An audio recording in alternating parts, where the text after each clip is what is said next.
Hey, what's up? This is Sully from Godsmack. Strap on those boots, baby, because you are now in the trenches of the war room with the one and only Mistress Carrie right here on the Mistress Carrie podcast. What's up? This is Joe Rogan, and you're listening to Mistress Carrie. Her hair so lovely. Pretty eyes. Hey, this is Brent from Shinedown, and you're listening to Mistress Carrie. Hey, Carrie, go put your bra on, girl. Hey, this is Steven Tyler, and you be listening to the baddest bitch in Boston, Mistress Carrie. What's up? This is Aaron from Stain, and you're listening to Mistress Carrie. Hi, everybody. This is Dave Grohl from the Foo Fighters, and you're listening to the one, the only Mistress Carrie. Hey, this is David from the band Disturbed, and you're listening to the baddest bitch in Boston, Mistress Carrie. Hi, Bruce Dickinson here from Iron Maiden. Yes, indeed, Miss Whiplash herself, Mistress Carrie, is here to unchain your brain. Hi, this is Flea from the Red Hot Chili Peppers. You're listening to Mistress Carrie. This is Dennis Leary. You are listening to my favorite, Mistress Carrie. Hey, this is Corey from Stone Sour, and you have the privilege of listening to Mistress Carrie. Oh, God. Oh, yeah. Hey, it's Mistress Carrie, reporting for duty from MCHQ for episode 271 of the Mistress Carrie podcast. My guest this week is Matt Bigland from Dinosaur Pile Up. And if you saw Shinedown or The Offspring on tour in 2018 or 2019, and you remember the hit song Backfoot that hit the radio, you know exactly who Dinosaur Pile Up is. The band was riding high, and then Matt Bigland started dealing with an illness, COVID hit, and the band disappeared. Well, now the band is back, and Matt is being very candid, talking about the hell he went through, not only being diagnosed with ulcerative colitis, but withstanding the isolation, being immunocompromised during COVID. But he also talks about falling in love over FaceTime. We talk about the new album, I've Felt Better, and the band's upcoming tour with A Day to Remember with stops in New England. And we also talk about the Prince of Darkness himself, Ozzy Osbourne. I'm so happy that Matt is feeling better and that Dinosaur Pile Up is back. So allow me to introduce you to Matt Bigland from Dinosaur Pile Up. Well, hello, Matt. It's nice to see you. Hey. So when was the last time we spoke? So you guys came into my show and played acoustic when you were on tour with Shinedown and you came through Boston. I remember. Yeah, I remember. And, wow, that's a while ago now. Well, yeah, and judging by, all of the Instagram videos you've put up to kind of fill us in, you've been through a little bit since the last time I saw you. Yeah, been through a little bit of a thing, for sure. First of all, you look great, and that's not a vanity thing like, oh, did you have work done? Like, you've been through hell and back, and you look great. Thank you very much. That must be Zoom doing its thing, because I feel like I've aged like 100 years. Health stuff will do that to you, I think. But I'm glad that you think I'm looking good. I became such a huge fan of you guys, and I've known the Shinedown guys forever, and I know how carefully they pick bands to tour with. So when you guys toured with Shinedown, which seems like a whole lifetime ago, because like literally weeks before COVID hit, that radio station that you came in on my show, WAF, got sold after 50 years. So, yeah. Oh. So, like, the whole world for everybody changed with COVID. I was dealing with the loss of a radio station I had been on for 29 years and trying to figure out what the hell I was going to do. And you were trying to figure out what was going on with your body. For me, as a fan of Dinosaur Pile Up, you guys just fell off the radar, and I didn't know why. Now that you've come out of the other side of this illness and you've been really open and transparent about what you were going through, I feel bad going, what the hell is up with these guys? Why haven't they released a record? Yeah, well, I mean, that was kind of why, I felt like I needed to do that. Because I remember the first time I sort of actually said what was going on, I was in hospital on one of the sort of more extended periods of time that I was in hospital. And it was because I just kept on dropping off the map, dropping off socials, and I just I just didn't have the energy to be on them, and I couldn't. It's hard, like Instagram and social media always promotes like everything's great and I'm having the best time, look at my life, it's amazing. And suddenly if you post anything that's not that, people say, oh, you're just looking for attention. Right. Yeah, right. Exactly. So I was kind of conflicted because when you find yourself in a really difficult, challenging spot like that, it's suddenly like, oh, how do I do this? Like, how do I navigate this? How do I keep up appearances or whatever? So in the end, I made the decision on that first time in hospital just to kind of come clean, as it were, which felt like a relief. I was like, yo, I'm actually in hospital, like stuff's really, really bad. I've been diagnosed with Crohn's. Obviously that later got re-diagnosed as ulcerative colitis. But it was a real decision to to sort of say what was going on. And then the same thing happened when after that I was re-hospitalized and sort of went through it even more and dropped off the map again and blah, blah, blah. So when I kind of came out the other side of that and we were getting into sort of maybe making this record, even though I was still very much in recovery, I felt like it was just really important for me to sort of get everyone on the same page because I'd been through something so significant for me, like really, really genuinely significant. So it felt weird just to like, oh, come back and like everything's cool. Here's a record, like, because people were messaging us like, have you guys broken up? Has something happened? Like, what's the deal? And we didn't really say anything because I was just going through it.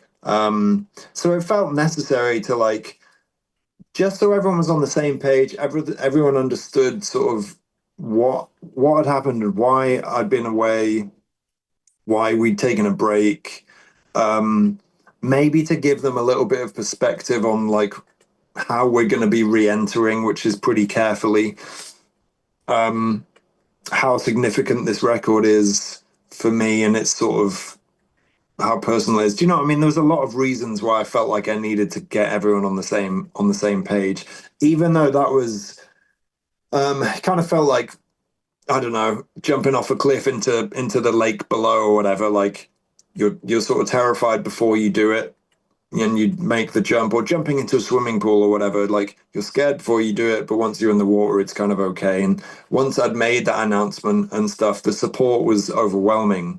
And the love and the outpouring of sort of support and love for Dinosaur was incredible. And I really, really didn't expect that. But it was to kind of be that vulnerable and stuff. It was, you know, I was anxious about doing that, but I'm glad I did. Everybody's COVID story is obviously a little different. And there are a lot of people that were just inconvenienced by it, right? The lockdown, they couldn't go anywhere. For somebody like you were dealing with this horrific medical diagnosis, which finally was labeled as ulcerative colitis, and your immune system was so shut down. You had to basically isolate yourself because you had no immune system. There are other people like with me, I lost my job a couple weeks before, and during the lockdown, my mom lived with me in an in-law apartment attached to my house, and I found out that she had early onset dementia and Alzheimer's. Gosh. And so while you're locked down, you're dealing with this other thing. Yeah. And for some people, they're just like, this sucks, I want to go out. And other people are dealing with these massive crises. And so for you, that must have been so hard, because there was this whole debate about whether or not the lockdown should have even happened. People are still arguing about COVID. This isn't a political thing. But what I've found out over the last few years, especially doing the podcast where I can have these longer conversations, there were so many people where COVID wasn't even the biggest thing they were dealing with in their life. Yeah. And you're one of those people. For sure. Yeah. Yeah, it was a real tricky time. It was such a bizarre time. I've sort of like, you know, not forgotten it, but it was such a traumatic time when I really dig into like trying to remember the daily sort of routine and stuff. It was wild, because obviously I was obviously on pharmaceutical medication at that point, and the steroids are so brutal. So I really didn't have an immune system. So it was quite dicey doing stuff. And I just sort of lived in complete isolation so ill, like constant agonizing pain. It was a really challenging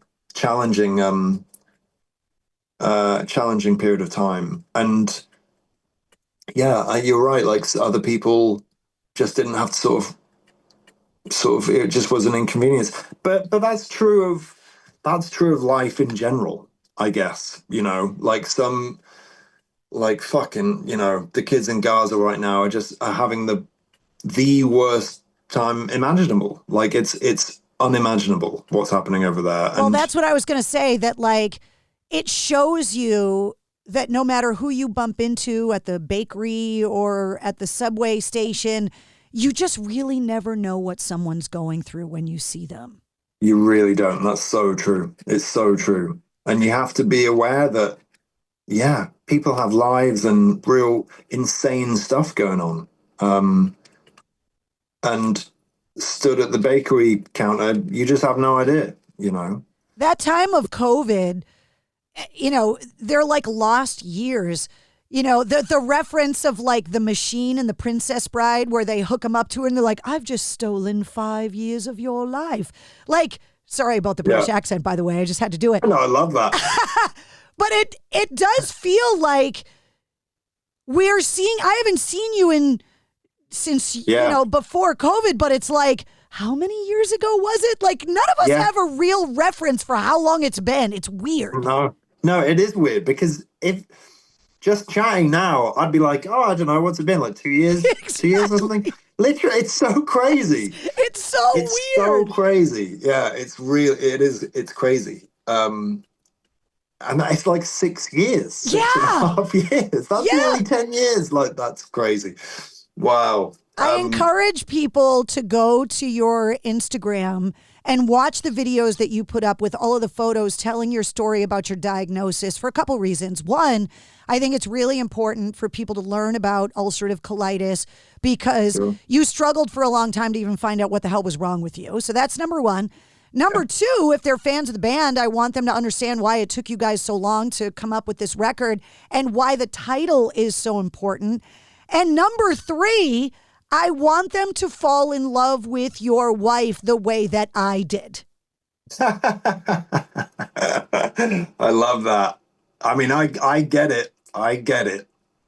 I got married at home in the very early stages of COVID at the end of August in 2020. So I'm getting ready to celebrate my 5th anniversary because my husband was in the military and he was deploying and we had to get married before he left.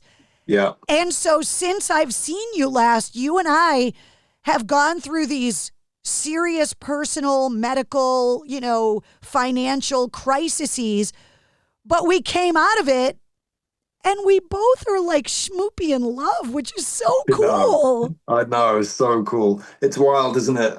Congratulations, by the way. That's awesome. Thank you. Awesome. You too. Yeah, thanks. As I was watching your videos, I was like, I hope that nothing happens to Karen at the end of these videos because I love her so much. Yeah, I know. Oh, God, so do I.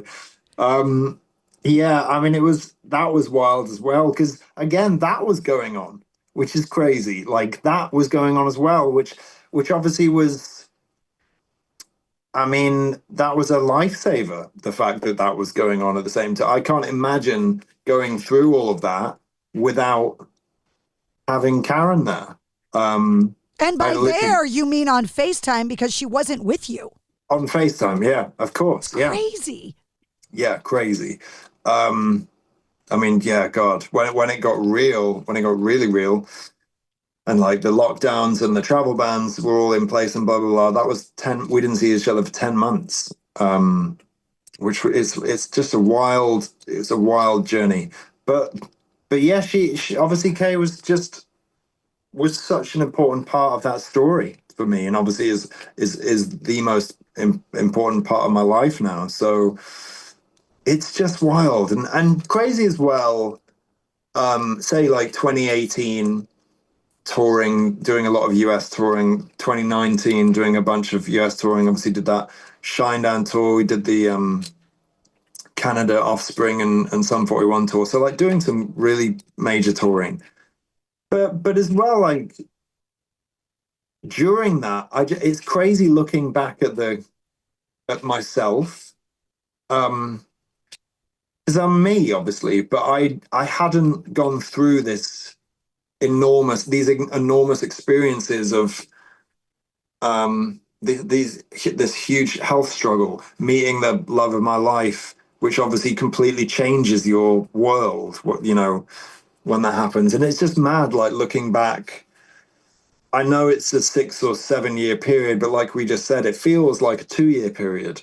And it's just crazy looking back at the differences in my life or the differences in my person. I've had to give myself credit, and I think you're doing the same thing, especially with the band back and this new record. You kind of have to give yourself a little pat on the back and be like, you went through some shit. Yeah. And you made it out the other side. Nicely done. Yeah, no, I feel that for sure.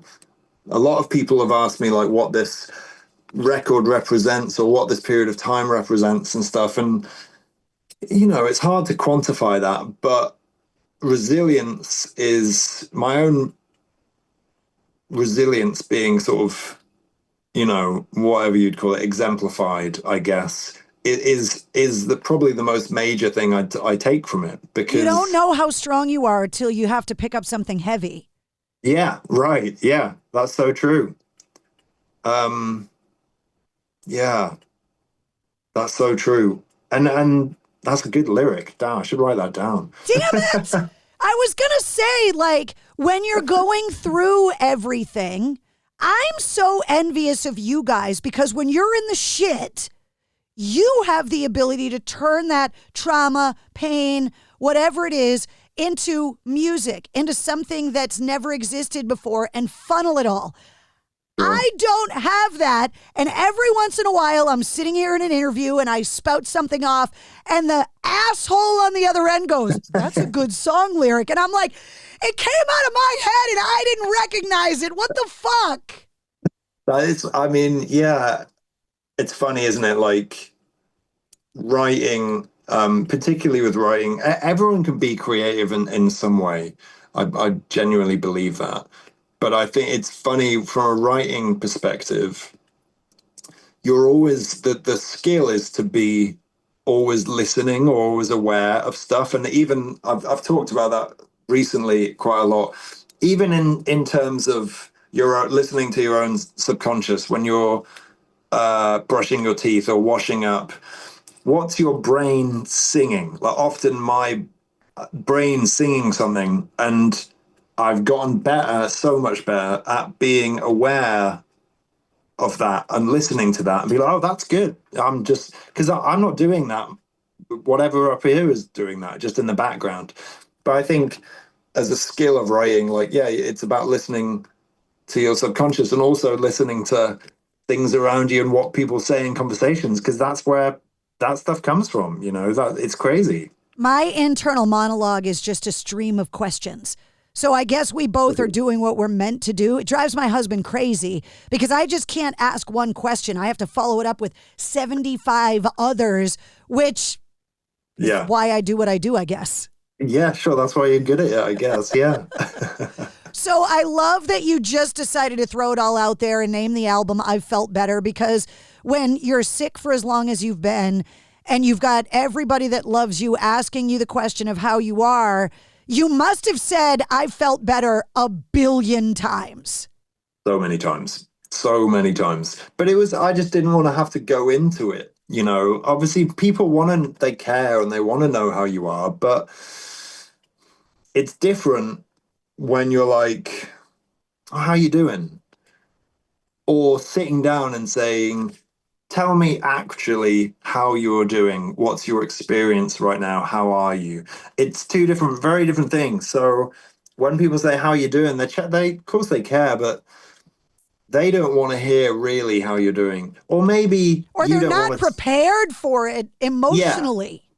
Yeah. It was kind of like when people are like, how are you doing? It was kind of like, well, how much time have you got? Like, Yeah, this isn't a 30-second conversation, dude. No, there's and it felt so sort of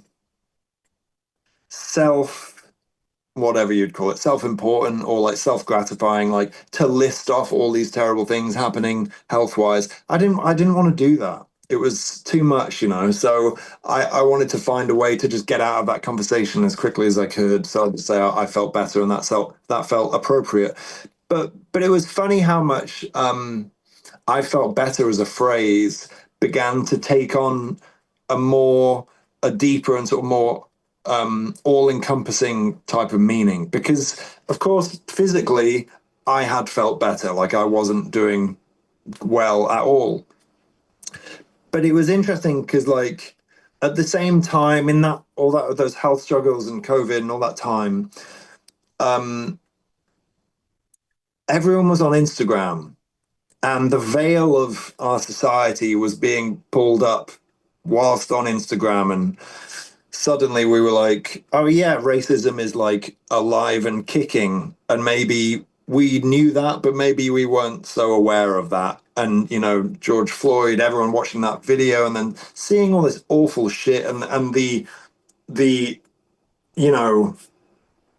split in society and arguing and all of that mixed into an Instagram feed when you're seeing all this horrible, awful stuff. And then you're seeing celebrities at the Met Gala, and you're seeing products being sold to you, and you're seeing some nice ice cream dessert in a restaurant. You know what I mean? Like all this superficial stuff mixed in with this completely traumatic, horrendous stuff, and it kind of normalizes it all. Everyone's like, oh yeah, there's a meal I want to eat. Oh, there's a celebrity. Oh, there's some dude dying, like being suffocated on the street. Like, it really is weird. And it's weird. If you focus on all the bad stuff, it makes you not want to get out of bed. And if you only focus on the good stuff, you feel like a complete asshole that is blissfully unaware. I go back and forth about this all the time on the show, because on one hand, I know that people that listen to the show and listen to my radio shows, they come to me because they love music. And a lot of the time they're looking for an escape because the world sucks a lot of the time. Yeah. But I look like a jerk if I don't talk about the bad stuff too. Like I'm sitting in some ivory tower. Yeah. And I had to go through that during COVID and lift the veil on my own life and actually be willing to talk about, being scared that I was never going to find a job and how was I going to pay my bills, and my mom getting sick and being the primary caretaker of the woman that raised me and eventually losing her this past December. And it's like, it's a really weird mix. Of how much trauma you're allowed to have with your ice cream. It's weird. Yeah. And this is what I'm trying to get at. Like, I felt so conflicted by that and really messed with my head. And, and that's why I felt better. It sort of transcended me just being like, oh yeah, I'm sick, to like, in general, everything's not okay, and like societally speaking, as like everything. And you just articulated it so well. Like, I felt guilty. All this awful stuff was going on, but I don't want to look at it and talk about it because it's making me depressed, and it genuinely did, and it still does now. But then again, I don't want to ignore it just because I'm a middle-class white dude that doesn't have to deal with any of that. And that's too much for me. I'm not going to deal with it. Like, that's fucked up too. So it ended up in such a difficult position, and that hasn't changed. I still feel exactly the same about that. Yeah, I think we all do. We just don't know what to do about it. Yeah, and because you're right. Like, as Mistress Carrie, like, your listeners do want to escape when they tune up to you. They don't want the bad stuff to be everywhere. They're like, fuck, I just want to listen to some great tunes on the way to work and get away from this. And there's nothing wrong with that. That's the there's nothing wrong with thing.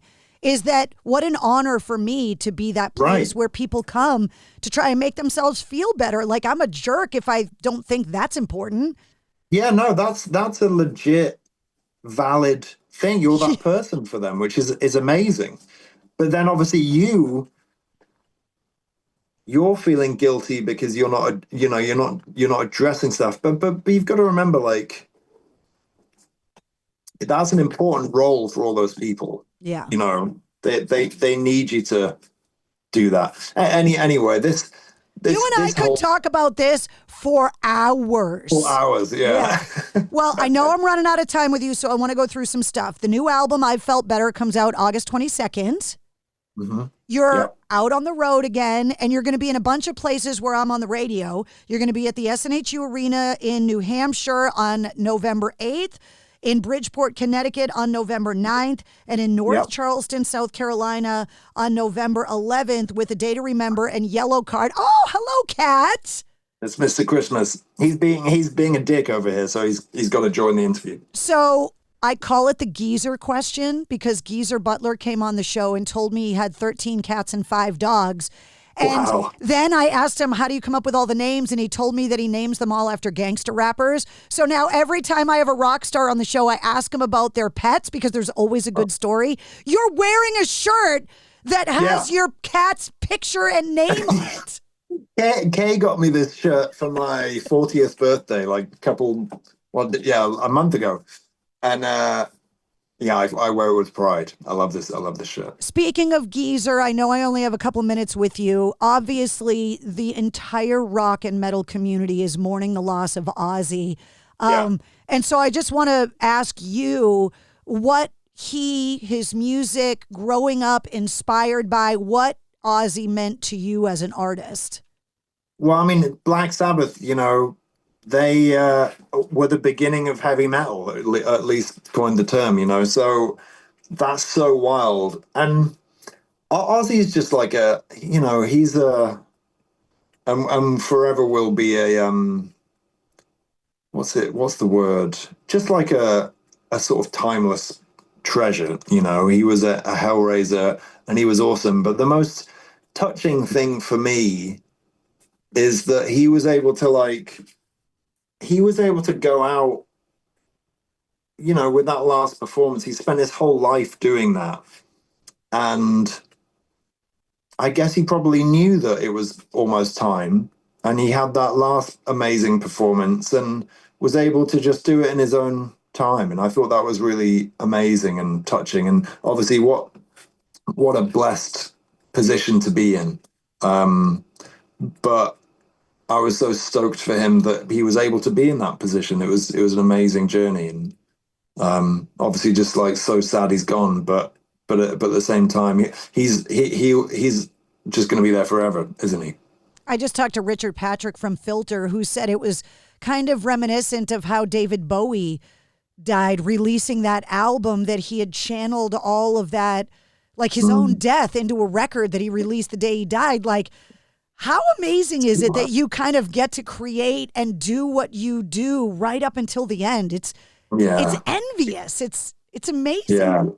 Yeah, it is amazing. That's wild. And they just released Ozzy's death certificate, and it said occupation, songwriter, singer, and then I think it said like rock legend on his death certificate. I was like, yes. Damn, that's amazing. That is amazing. So cool. Yeah, so cool. Well, Matt, I am so happy as a fan of Dinosaur Pile Up that you are better, and that, thank you so much. That you've got this amazing new music out and that you're going out on the road. I can't wait to see one of these shows, and I'm hoping that you'll come back on the show again so that we can talk some more and I can inspire you to write more song lyrics. Hell yeah, I'd love to. I hope I can get back on the show. I'd love that. And if you can get to any shows, make sure you do. I'd love to see you and say hey. Yeah. And maybe we can get on the show that way. Yeah, I would love that. Thank you so much for the time. I'm glad you're feeling better. Thank you so much for the time too. I really appreciate being on the show. And tell Kay that we're starting a fan club for her. We love her. Okay. Amazing. Cool. Thanks so much. See you later. I'll see you later. There he is, Matt Bigland from Dinosaur Pile Up. The band's new album, I've Felt Better, comes out on Friday, August 22nd. The band's also out on the road with A Day to Remember, with a stop at the SNHU Arena in Manchester, New Hampshire on November 8th, and the Total Mortgage Arena in Bridgeport, Connecticut on November 9th. Get the details and the links to get tickets in the show notes of this episode. You'll also find this episode's corresponding playlist. I make a playlist for every full-length episode of the Mistress Carrie podcast that features all of my guest music and all the artists and songs that we referenced in the interview. You'll also find Matt's links, including his Instagram, where you can see the videos he made about his journey through ulcerative colitis during the lockdown, and of course, all the links to find Dinosaur Pile Up online, and the Mistress Carrie links too. If you like what you heard, don't forget to like, follow, subscribe, share, and comment on the Mistress Carrie podcast. New full-length episodes come out every Wednesday, plus every weekday you get the Sit Rep. The Situation Report gives you all of your rock news, music headlines, and entertainment updates in about 5 minutes. And you never know when we're going to release a bonus episode. Join me live every Tuesday night at 8:30 Eastern for my weekly streaming video show, Cocktails in the War Room, and you can always find me on the radio. Get the details on all of that and more at mistresscarrie.com. The Mistress Carrie podcast, a proud member of the Pantheon Podcast Network.